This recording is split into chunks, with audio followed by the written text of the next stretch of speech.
Ito ang Sampaloc Waterfalls na matatagpuan sa Siniliwan, Laguna.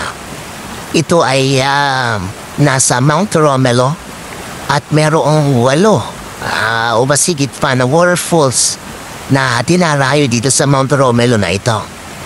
And then, yung unang pagpunta ko noon, hindi ko narating itong Sampaloc Waterfalls kasi nga,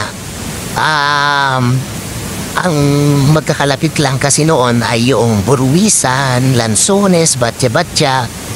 Yun, hindi ko talaga siya napuntahan. So, dapat pala kung plinano ko, dapat mas maaga ako bumakyat. Say, 7 a.m. yung ganon na pag-akyat. Or earlier, or 6 o kahit 5 a.m. para sa gayon ay mas madaming mapuntahan. It so happen na late na ako umakyat dito, kaya yon.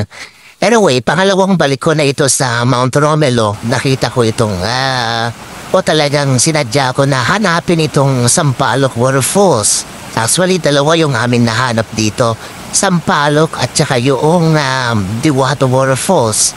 Pero guys, ang hirap din pala ng pagpunta dito sa Sampaloc Waterfalls kasi nga,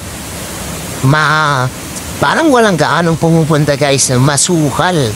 Sa katunayan, nahirapan kaming pumunta doon o dito ng aking guide. Dalawa lang kami actually na sa aming pagpunta dito o sa aking pagpunta dito. Yun, namangha nga ako dahil magandang waterfalls. Halos kalaki ng Mount Buruisan. Mas mataas lang yung Mount Buruisan at mas malaki yung volume. Pero just the same.